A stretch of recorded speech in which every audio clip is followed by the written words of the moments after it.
어느 날 세상을 흔드는 떠들썩한 뉴스가 나왔다. 한 중견기업가 아내가 10살 연하의 내연남에게 회사도 수억 원으로 고급 아파트를 사주고 불륜녀가 되다. 정인의 자녀들에게는 너무나 충격적이었다. 딸 세린과 아들 현우는 언론 기사를 보고 엄마로부터 완전히 돌아섰다. 엄마가 다른 남자한테 우리 돈을 갖다 줬어? 자식들의 마음 속에 혐오와 경멸과 절망이 들불처럼 번졌다. 야, 세린이네 엄마 장난 아니라며? 다른 남자한테 집까지 사줬대. 학교, 카페, SNS 모든 곳에서 정인애의 이름은 추잡하고 더러운 뒷소문의 주제가 됐다. 딸 세리는 친구들 앞에서 고개를 들 수 없었다. 아들 현우는 군대 후임들에게 조롱당했다. 자식들은 그 분노를 향했다. 거실에서 세린과 현우를 마주보며 얘기를 했다. 세린야, 현우야, 엄마가 억울하구나. 아들은 차가운 목소리로 말했다. 엄마, 변명하지 말아요. 엄마가 버린 지 다 들었어. 딸은 울먹이며 외쳤다. 엄마, 어떻게 아빠를 그렇게 배신할 수가 있어? 정인애는 핏줄이 터질 듯 숨을 삼키며 애원했다. 세린아, 현우야, 제발 믿어줘. 엄마가 그런 짓 한 적 없어. 딸 세리는 통곡했다. 우린 돈 때문에 화난 게 아니야, 엄마. 엄마가 가족을 배신했다고 믿기 싫어도 다 증거가 있는데 아들 현우는 분노에 찬 목소리로 덧붙였다. 엄마가 아니라면 누가 이 집을 이렇게 망쳤어? 엄마가 바람난 거 아니야? 정인애는 숨조차 쉴 수 없었다. 이 모든 음모가 남편 정상훈이 자신을 사랑하는 가족들까지 등 돌리게 했다는 걸 그제야 절감했다. 그녀는 자녀들에게 무릎을 꿇고 눈물로 대답했다. 너희 아빠한테 엄마가 배신당한 거야. 너희들 아빠가 날 배신했어. 믿어달라 했지만 아들과 딸은 밖으로 나가 버렸다. 정상훈은 57세이다 온 초반부터 이미 만족하지 못했다. 55세 정인애가 아무리 잘해도 자기가 사장이 아니라는 것 때문에 늘 불만이었다. 내색은 안 하지만 언제든지 회사의 진정한 주인이 되고 싶었다. 그는 처음엔 참았다. 그러나 점점 자신이 정인애의 부속품 같다고 느끼기 시작했다. 그런 그의 앞에 나타난 사람이 있었다. 이름 최은비 20살 어리고 젊고 가볍고 간사한 여자. 최은비는 정상훈을 이사님이라 부르며 끼를 부렸고 정상훈은 그 음란한 유혹에 빠져버렸다. 정상훈은 이혼하고 싶었지만 문제는 재산이었다. 중견기업체의 사장은 정인애였다. 정인애 명의로 된 재산은 결혼 전 친정에서 물려받은 회사와 부동산과 사업체 주식 70%와 많은 현금 자산이 있다. 정인애가 아니었다면 그는 아무것도 가진 게 없었다. 그래서 최은비가 먼저 부추겼다. 이사님, 그냥 이혼하면 손해보시잖아요. 방법은 하나예요. 그 여자가 문제 있는 것처럼 만들어야죠. 그럼 이혼은 순식간이고 재산도 다 지킬 수 있어요. 정상훈은 처음엔 망설였다. 그래도 부부로 산 시간이 있는데 하지만 최은비는 달콤하게 속삭였다. 사랑하는 사람은 저 하나잖아요. 저랑 평생 행복하게 살고 싶으시죠? 결국 정상훈은 결심했다. 정인애를 파멸시킨다. 이들은 구체적인 계획을 세웠다. 서류 조작으로 정인애가 회사 자금을 횡령한 것처럼 꾸민다. 실제론 합법적인 내부 자금을 이동해서 횡령처럼 꾸며 위법 행위로 포장. 하기로 계략을 꾸미기로 했다. 또한 헛소문 퍼뜨려서 친척, 지인, 심지어 정인애의 딸 세린과 아들 현우에게도 너희 엄마가 회사 돈 빼돌려서 우리 다 망할 뻔했다. 라는 거짓 소문을 내고 언론 플레이를 하기 위해서 신문사 경제부 기자를 매수해 정인애의 부정 루머를 살짝 터뜨려 사회적 도의적 이미지 실추시켰다. 최악의 경우 정인애가 모든 걸 눈치채고 반격하며 정신병 진단서를 꾸며 강제 입원시키려고 했다. 모든 악행을 위한 준비가 차근차근 진행되기 시작했다. 그 당시 정인애는 자신은 전혀 모른 채 남편에게 회사 운영을 거의 맡긴 상태였다. 남편 정상훈이 매일 늦게 들어오고 외박을 해도 단지 사업이 힘든가 보다 하고 믿어주었다. 그러나 누구도 몰랐다. 모든 게 이미 무너지고 있다는 것을. 정상훈은 서류 조작을 위해서 회사 재무팀장이었던 조태수를 끌어들였다. 조태수가 회사 돈을 조금씩 빼돌린다는 것을 알았다. 정상훈은 조 팀장에게 네 회사 돈 빼돌려서 횡령한 죄를 덮어주는 대가로 모든 서류 조작을 시켰다. 가짜 회계장부는 정인의 명의로 지출된 것처럼 하고 해외 비자금 송금 기록 조작까지 하고 개인적인으로 사치품을 구매했다고 영수증을 조작해서 가짜로 위조된 서류를 이사회 보고서로 올렸다.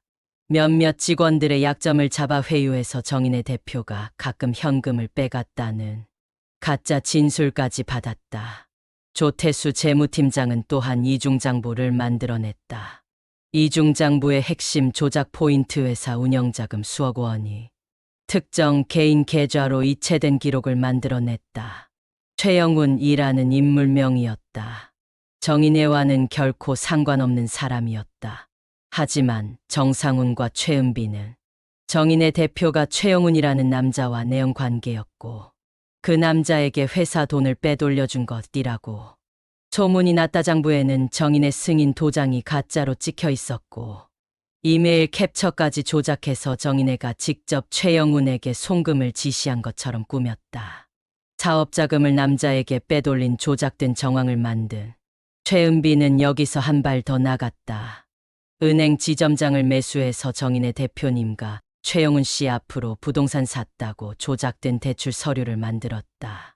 최영훈 명의의 고급 아파트를 몰래 사준 것처럼 꾸몄다. 이러한 일들을 언론사에 터뜨림으로써 자식들에게 버림받는 모습을 보았다. 한편 정인애는 자식들은 엄마를 두고 집을 나가버렸다. 아무것도 못하고 거실 소파에 엎드려 눈물을 끊임없이 흘리고 있었다. 그때 휴대폰이 울렸다. 낯선 번호였다. 정현우 보호자분이십니까? 지금 주안병원으로 오세요. 교통사고입니다. 병원 주소를 보내드리겠습니다. 목소리는 차분했지만 그 차분함이 오히려 심장을 얼어붙게 했다. 정인애는 핸드폰을 손에서 떨어뜨렸다. 땅바닥에 부서지는 소리도 들리지 않았다. 양말도 신지 않은 채 그녀는 집 밖으로 뛰쳐나갔다. 정신없이 내비게이션에 문자로 받은 병원 주소를 입력했다. 심장은 미친 듯이 뛰었다. 현우야, 현우야. 숨이 목구멍을 죄어왔다. 정신없이 차를 몰았다. 차창 밖으로 스치는 가로등 불빛이 거센 빗방울처럼 흩어졌다. 문자로 받은 주소로 도착한 곳은 병원이 있어야 할 그 자리에는 낡은 공사장과 인적 없는 주차장만 있었다. 밤 10시 43분. 흐린 구름이 달을 가린 어두운 밤. 바람은 서늘했고 가로등은 깜빡이며 거리 전체를 귀신 들린 듯 흔들었다. 뒤에서 발소리가 들렸다. 정인애가 돌아보자 남편 정상훈과 최은비가 같이 있었고 검은 점퍼를 입은 거대한 남자 둘이 있었다. 이내야, 이제 좀 편하게 보내주려고 왔어. 최은비도 한 말 거들었다. 좀 쉬셔요, 사장님. 남편 정상훈과 최은비의 미소는 날카로운 칼날 악마 같았다. 그제야 깨달았다. 아들의 사고 따윈 애초에 없었다. 모든 것이 남편 정상훈과 최은비의 계략이란 것을 확실하게 알 수 있었다. 이건 자신을 없애기 위한 함정이었다. 죽음의 기운을 감지한 순간 정인애는 숨이 턱 막혔다. 정상훈의 얼굴엔 미소가 걸려 있었지만 그 눈빛은 얼음처럼 차가웠다. 애썼다, 이내야. 이제 좀 쉬어. 말끝과 동시에 덩치 큰 남자 하나가 다가왔다. 팔을 붙잡으려는 손길을 이내는 본능적으로 피했다. 죽이려 한다고 직감했다. 이건 단순한 협박이 아니다. 지워버리려는 것이다. 온몸에 소름이 돋았다. 이내는 본능처럼 운전석으로 뛰어들어 문을 잠갔다. 뒤에서 두들겨 부수려는 소리가 들렸다. 악셀을 밟았다. 타이어가 비명을 질렀다. 그리고 미친 듯이 서울 외곽으로 차를 몰았다. 내비게이션도 끄고 정신없이 달리던 중 서울서 많이 떨어진 시골까지 왔다. 경찰에 연락할 수도 없었다. 정상우는 이미 경찰조차 매수한 상태였음을 알고 있었다. 정인애는 핸들 위에 이마를 댄 채 깊게 숨을 몰아쉬었다. 멀리 강가에는 가로등 하나 없었고 차 한 대 지나가는 사람조차 없었다. 여기야. 더는 끌고 갈 수 없어. 손이 떨리면서도 그녀는 차 문을 열고 내렸다. 키를 꽂은 채 창문을 살짝 열어두고 차문을 쾅 닫고 골목 어귀로 빠져나왔다. 바람이 싸늘했다. 그녀는 달빛 없는 어둠 속으로 걸음을 재촉했다. 30분쯤 걷고서야 어두운 간판이 깜빡이는 작은 모텔을 발견했다. 그곳이 그녀가 숨어들 수 있는 유일한 장소였다. 핸드백을 움켜쥐고 모텔로 뛰어들었다.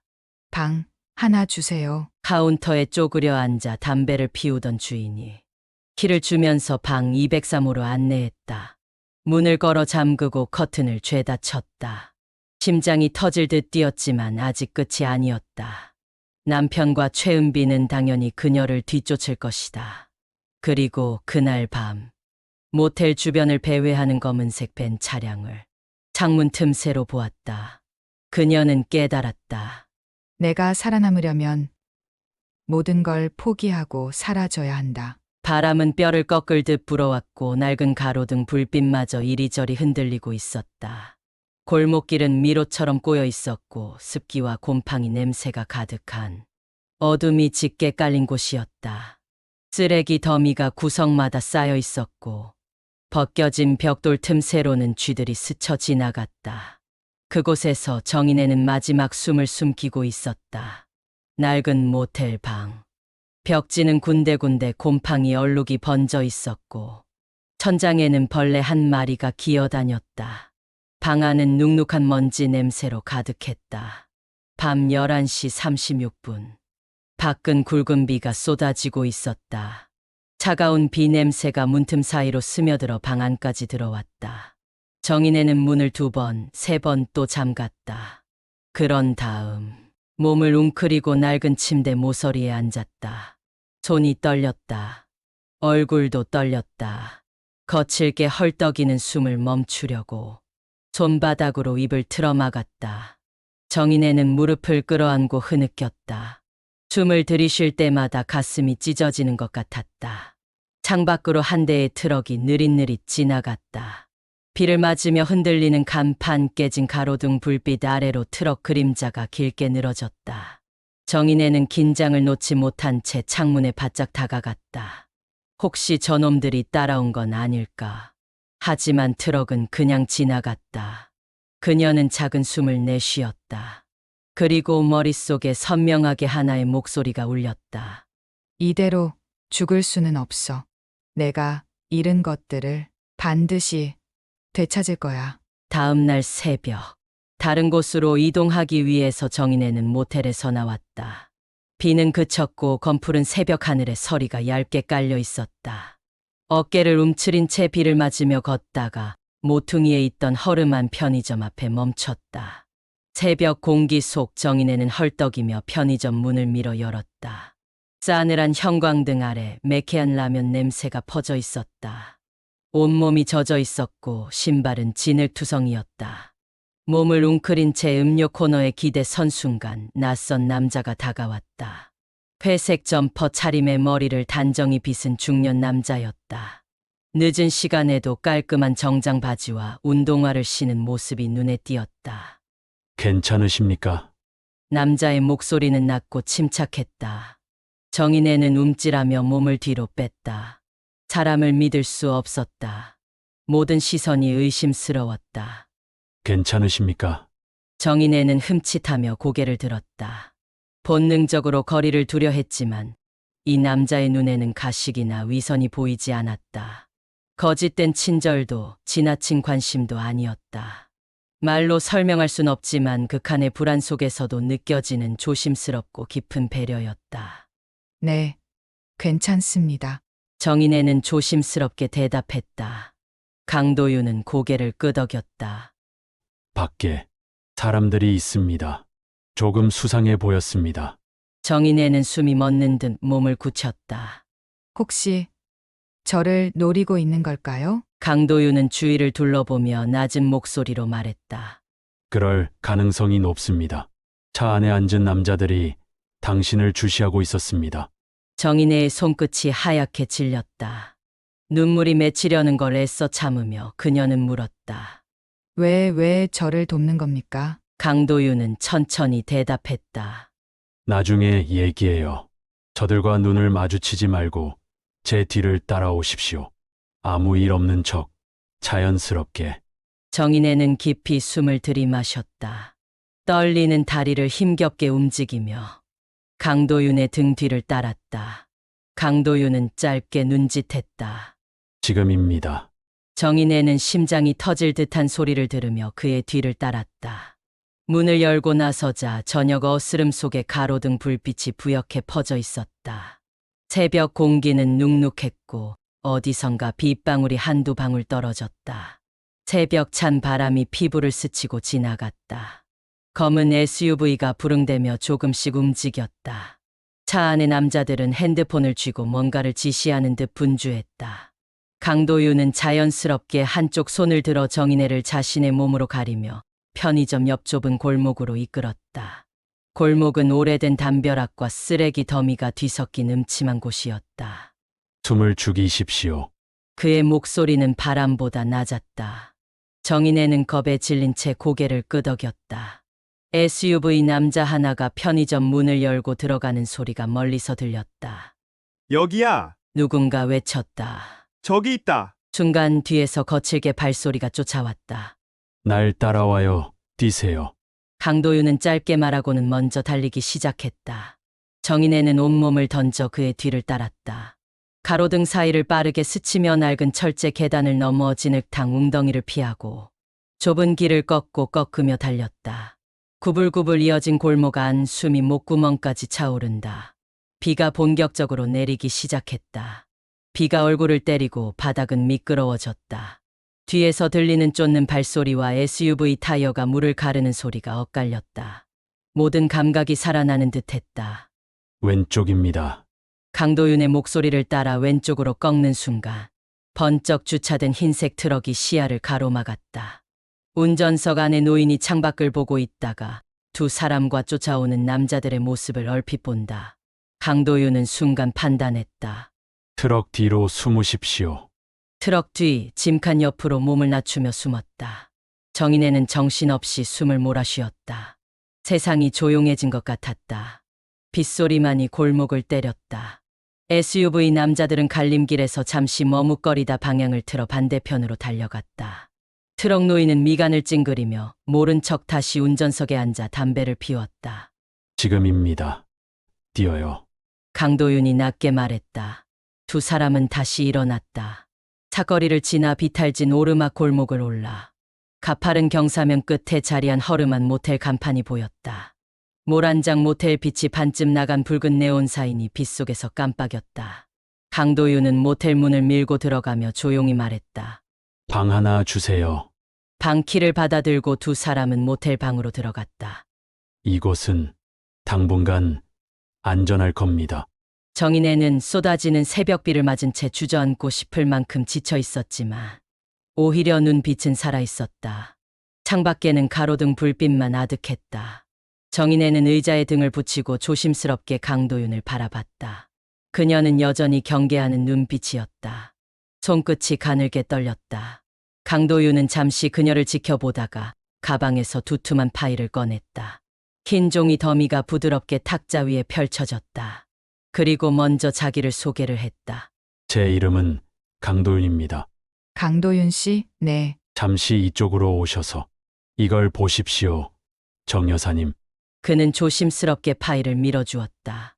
저를 알아요? 네, 잘 압니다. 자기를 안다고 하는 순간 놀랐다. 정인애는 망설이다가 파일을 열었다. 거기에는 그녀의 서명이 들어간 가짜 이혼 서류, 그녀 명의로 된 수상한 대출 계약서 또 부동산 거래 계약서가 있었다.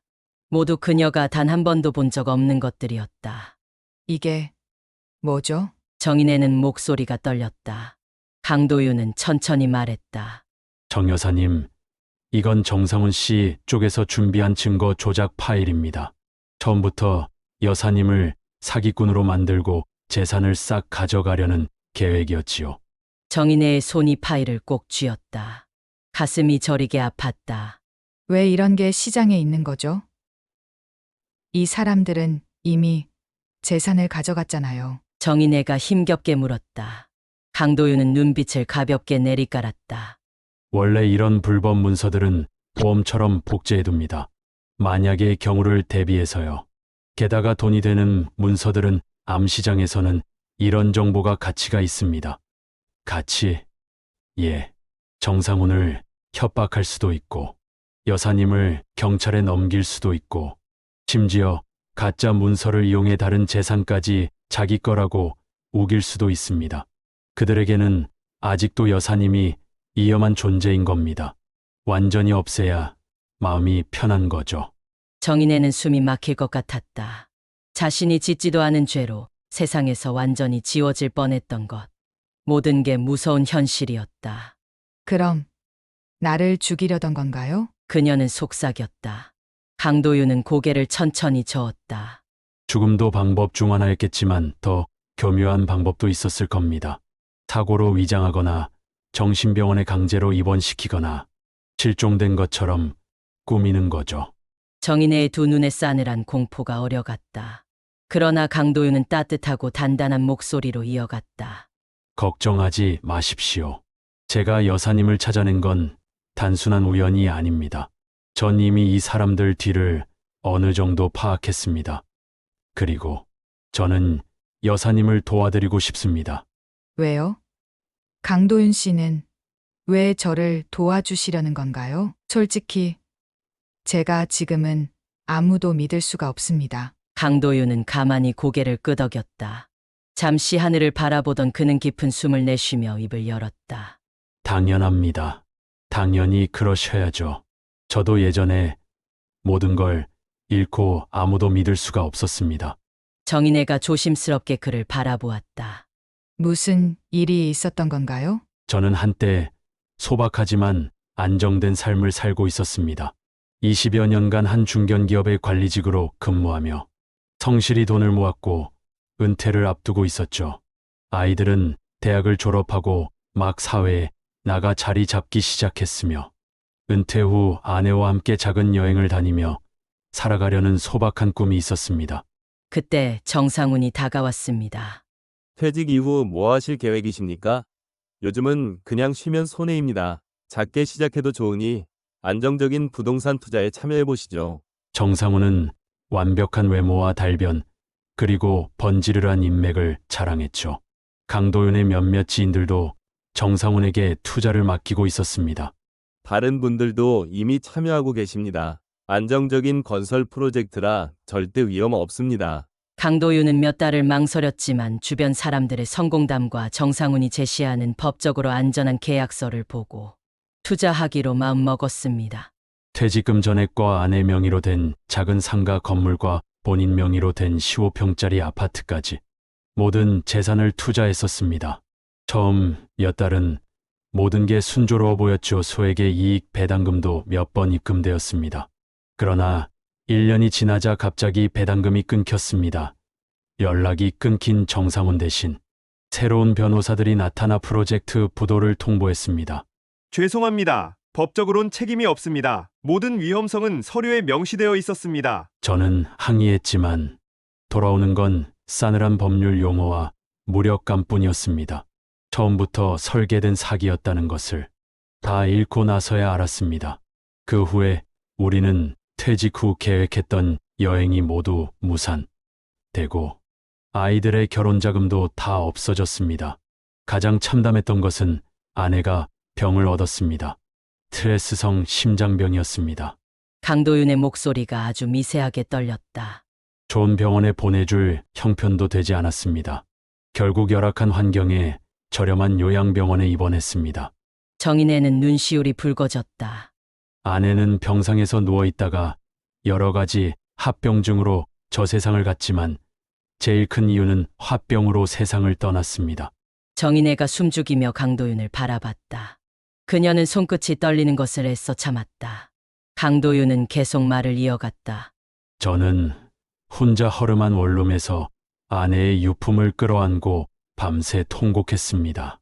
내 아내를 죽게 만든 사기꾼 정상훈을 반드시 망하게 하고 법의 심판을 받게 할 것을 다짐했습니다.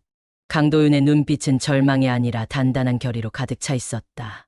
내 재산을 다시 찾아서 뿔뿔이 흩어진 내 자식들과 다시 함께 살고 싶습니다. 정인애는 떨리는 목소리로 말했다. 정인애의 눈에 자기도 모르게 눈가에 눈물이 고였다. 고맙습니다.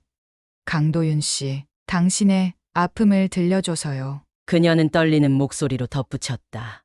그럼 저를 어떻게 알게 되신 거죠? 그래서 저는 그날 이후로 세상과 끊어진 듯 살면서도 정상훈을 조용히 끈질기게 관찰했습니다. 강도윤은 한 장의 작은 수첩을 꺼냈다. 거기에는 날짜, 장소, 만난 사람들, 정상훈의 동선과 행동이 세밀하게 기록되어 있었다.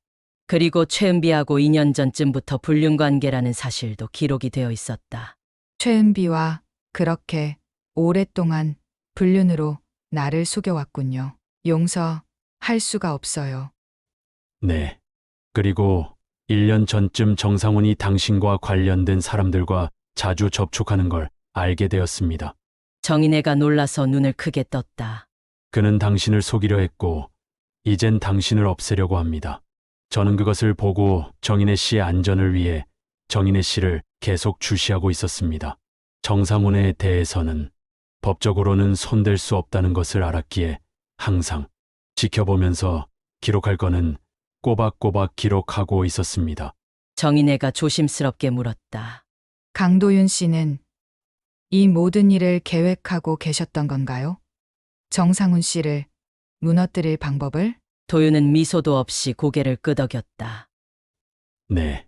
하지만 혼자서는 어려웠습니다. 정상훈은 겉으로는 합법적인 기업가처럼 포장되어 있거든요. 모든 걸 다 조심스럽게 꾸며놨습니다. 정인애는 그 말에 깊게 공감하며 고개를 끄덕였다. 그 사람 늘 그래왔어요. 겉으론 온화하고 친절했지만 가까이서 보면 모든 것이 계산적이었어요. 강도윤은 한참 생각에 잠긴 듯 하다가 조용히 말을 이었다. 저는 오랫동안 준비했습니다. 그 사람 주변 인물, 재정 흐름, 비자금 관리 방식, 많은 걸 파악했지만 결정적인 증거나 타이밍이 필요했습니다. 정인애가 눈을 반짝이며 물었다. 타이밍이요? 네. 그 사람은 언제나 자신에게 약점이 잡혔거나 회유당해서 충성하는 사람들만 곁에 둡니다. 당신처럼 신뢰를 잃었다고 느낀 순간 바로 제거하려 들죠. 지금 정상훈이 강해지기 전에 최대인 빨리 행동 개시해야 합니다. 정인애는 입술을 꾹 깨물었다. 자신을 향한 배신과 모욕이 떠올랐다. 강도윤은 부드러운 목소리로 이어갔다. 당신이 지금 안전하지 않다는 건 분명합니다. 하지만 동시에 당신이야말로 그 인간을 가장 깊숙이 알고 있는 사람입니다. 우리 둘이 힘을 합치면 분명히 해낼 수 있습니다. 정인애는 깊은 숨을 들이쉬었다. 그리고 차분히 말했다. 어떻게 해야 할까요? 강도윤은 목소리를 낮추며 말했다. 정상훈은 지금 당신을 찾고 있습니다. 당신은 잘 숨어 있어야 합니다. 정인애는 조심스럽게 고개를 끄덕였다. 그 다음은요? 그 다음은 자료를 모으는 겁니다. 정상훈의 비자금, 불법 자산 운용, 그리고 가짜 재무 자료를 만들었던 흔적들. 그걸 어떻게 찾아낼 수 있을까요? 강도윤은 작은 미소를 지으며 말했다. 제가 이미 절반은 찾았습니다. 정인애는 놀라 눈을 크게 떴다. 그럼 왜 지금까지? 타이밍을 기다렸습니다. 그리고 저 혼자서는 할 수 없는 마지막 조각이 필요했습니다. 마지막 조각이요? 네, 당신입니다. 정인애 씨. 정인애는 숨을 삼켰다. 당신은 그 인간의 과거를 알고 있고 그가 숨기고 싶어하는 진실들을 기억하고 있습니다. 당신의 증언과 기억, 작은 단서 하나까지도 우리에겐 무기가 됩니다. 정인애는 두 손을 꽉 움켜쥐었다. 눈빛에 강한 결의가 깃들었다. 좋아요.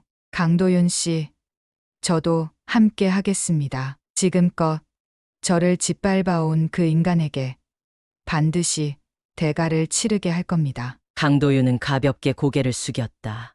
그리고 부드럽게 손을 내밀었다. 그럼 정식으로 동료가 됩시다. 정인애는 그의 손을 힘주어 잡았다. 예, 우리 같이 갑시다. 서로의 눈빛이 깊숙이 맞닿았다. 이제 이 싸움은 결코 혼자가 아니었다. 그럼 지금부터 꼭꼭 숨어 있으셔야 됩니다. 차는 어디 있습니까? 도망치느라 차를 버리고 왔습니다. 조금 떨어진 강가 쪽에요. 정인애는 숨을 고르며 조심스럽게 말했다. 강도윤은 눈을 가늘게 뜨고 고개를 끄덕였다. 잘하셨습니다. 그 차는 제가 알아서 처리하죠. 정인애의 말에 강도윤은 짧게 숨을 내쉬었다. 차 키는 어디에 두고 오셨습니까? 운전석에 꽂아 두었습니다. 창문은 조금 열어두었고요. 강도윤은 조심스럽게 미소 지었다. 완벽합니다. 자연스럽게 도난당한 것처럼 보이겠네요. 두 사람은 새벽부터 긴 이야기를 다 하고 나서 강도연은 일어섰다. 강가 쪽에 버리고 온 차를 처리하기 위해 모텔에서 나왔다. 벌써 해가 중천에 떴다. 그는 곧장 준비에 들어갔다. 오래 써서 빛이 바랜 군청색 점퍼에 낡은 야구 모자, 그리고 얼굴을 가리는 얇은 마스크를 챙겼다. 평범하고 어디서나 있을 법한 모습. 편의점 앞 골목에 세워둔 낡은 오토바이를 타고 정인애가 알려준 강가 근처로 이동했다. 밤은 깊어가고 있었고 이따금 도로를 스치는 차의 헤드라이트만이 어둠을 뚫었다. 20여 분쯤 달려 도착한 곳. 가로등 하나 없는 풀숲 우거진 강변 옆 버려진 창고터 근처에 정인애의 흰색 SUV 차량이 보였다. 강도윤은 오토바이를 조금 떨어진 데 세워두고 어둠 속을 조심스럽게 걸어갔다. 확인하니 정말로 창문은 조금 열려 있었고 키는 꽂혀 있었다. 그는 주위를 둘러보았다. 폐허가 된 창고, 부서진 담벼락, 담배꽁초 하나, 부서진 유리조각 하나조차 사람 냄새를 지우는데 도움을 줬다. 좋아, 자연스럽게 처리하면 된다. 강도윤은 SUV 문을 열고 운전석에 탔다. 빠르게 글러브 박스를 열어 안에 든 서류나 명함 등 신분 노출될 만한 것들을 싹 모아 가방에 챙겼다. 그런 다음 차를 천천히 몰아 창고 뒤편으로 이동했다. 이미 반쯤 부서진 철문 안으로 차를 들이밀어 먼지와 쓰레기 더미 사이에 숨기듯 세워두었다. 밖에서 보면 폐차나 다름없는 느낌. 가까이 가보지 않는 이상 사람들은 거기에 차가 있다고 인식조차 하지 못할 것이다. 마지막으로 SUV의 운전석 쪽 창문을 조금 더 내려 먼지와 빗물이 자연스럽게 차 안으로 스며들게 해뒀다. 이렇게 며칠만 지나면 누군가 훔쳐간 것처럼 오해하거나 자연스럽게 방치된 차량처럼 보이게 된다. 강도윤은 차 문을 닫고 오토바이로 돌아왔다. 차창에 비친 자신의 눈빛은 결연했다. 이제 그녀는 조금 더 안전해졌다. 그날 오후 강도윤의 직업은 정식으로 등록된 리스크 관리 및 자산보호 컨설팅 회사를 운영하고 있다. 구체적으로 하는 일은 기업이나 고액 자산가들이 겪는 법적 분쟁, 내부 고발, 기업 스캔들 등의 문제를 조용히 해결해주고 수수료를 받는다. 가끔은 개인 의뢰인이 가족 분쟁, 투자 사기 피해 등을 위해서도 일을 하고 있다. 기업 리스크는 공식적 수입이고 개인 의뢰인들에게 받는 것은 주로 비공식적 수입이다. 그렇기 때문에 정상훈 같은 사람의 비리를 캐고 무너뜨리는 일도 일처럼 접근할 수가 있다. 큰 길 편의점 뒷골목을 지나 도착한 강도윤의 사무실에서 강도윤은 말했다. 정인애 씨, 오늘부터는 완전히 다른 사람이 되어야 합니다. 정인애는 긴장한 얼굴로 고개를 끄덕였다. 강도윤은 하나씩 설명했다. 일단 외모부터 바꿔야 합니다. 머리색을 어둡게 염색하고 스타일도 짧게 다듬습니다. 지금 모습은 너무 고급스럽고 단정해서 눈에 띕니다. 그는 서랍에서 간이 염색약과 미용용 가위를 꺼냈다. 작은 거울을 세우고 조심스럽게 머리카락을 다듬었다. 정인애의 긴 머리는 어깨선 아래로 잘려나갔다. 부드러운 갈색빛이 감돌던 머리는 어두운 흑갈색으로 변해 한층 차분하고 수수한 인상으로 바뀌었다. 옷도 바꿔야 합니다. 지금 입고 있는 브랜드 옷은 너무 눈에 띄어요. 강도윤은 구석에 준비해둔 평범한 트레이닝복과 캡모자, 그리고 약간 헐렁한 운동화를 건넸다. 이걸 입으세요. 시장통이나 작은 시장에서 일하는 사람처럼 보이게 할 겁니다. 정인애는 옷을 갈아입었다. 거울 속 그녀는 이제 더 이상 명품 옷을 입은 사모님이 아니었다. 조금 초라하지만 눈에 띄지 않는 평범한 중년 여성일 뿐이었다. 이제는 이름을 바꿔야 합니다. 김수진 씨라고 기억하고 행동해야 할 설정입니다. 정인애는 메모를 받아들고 고개를 끄덕였다. 이제부터 그녀는 진짜로 김수진처럼 살아야 했다. 김수진 씨라고 기억하세요. 이제부터 당신은 정인애 씨가 아닙니다. 누구에게도 과거를 말하지 마세요. 잠시라도 방심하면 그들은 냄새를 맡고 찾아옵니다. 정인애는 숨을 깊게 들이쉬었다. 속으로 천천히 김수진이라는 이름을 되뇌었다. 예, 잊지 않겠습니다. 강도윤은 진지한 눈으로 그녀를 바라봤다. 겁내지 마세요. 우리는 준비되어 있습니다. 그리고 이번엔 그들이 당할 차례입니다. 정인애는 조용히 고개를 끄덕였다. 그녀의 눈빛 속엔 두려움이 아닌 결연한 각오가 서려 있었다. 작은 사무실 안 조명이 어슴푸레한 가운데 강도윤은 흰 종이를 꺼내며 말했다. 이제부터 정인애 씨는 두 가지를 기억해야 합니다. 첫째, 노출을 최대한 피하면서 둘째, 정상훈의 약점을 잡을 틈을 만들어야 합니다. 정인애는 숨을 골랐다. 어떻게 시작하면 되나요? 강도윤은 침착하게 설명했다. 정상훈은 최근 새로운 투자 건으로 외부 사람들과 접촉하고 있습니다. 그 안에서 돈 흐름을 추적하면 그가 숨겨둔 비자금과 약점이 드러날 겁니다. 하지만 정인애는 불안한 눈빛으로 물었다. 제가 직접 나서도 괜찮을까요?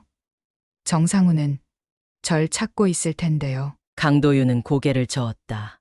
당신은 직접 나서지 않습니다. 우린 조용히 제3자를 통해 정보를 모을 겁니다. 그는 작은 노트북을 켜고 몇 개의 이름을 보여줬다. 정상훈 주변에 붙어 있는 사람들입니다. 회계 담당 외부 투자 브로커, 그리고 비밀리에 관리하는 부동산 중개업자. 그는 이름 옆에 간단한 메모를 덧붙였다.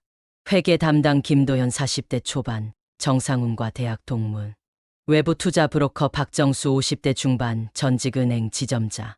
부동산 브로커 한지영 30대 후반, 전직 대기업 부동산팀. 우리는 이 사람들을 한 명 한 명을 조심스럽게 건드릴 겁니다. 정인애는 눈을 반짝이며 물었다. 어떻게요? 강도윤은 미소를 지으며 말했다. 한 가지 약점을 잡으면 됩니다. 금전 문제든 사생활 문제든 인간은 결국 가장 약한 고리에서 무너집니다. 정인애는 두 손을 무릎 위에 꼭 쥐었다. 이제 정말로 돌이킬 수 없는 길을 걷게 된다는 걸 실감했다. 하지만 두려움은 없었다. 옆에 믿을 수 있는 사람이 있었다. 그리고 잃을 것도 두려울 것도 없었다. 강 대표님, 함께 갑시다. 끝까지.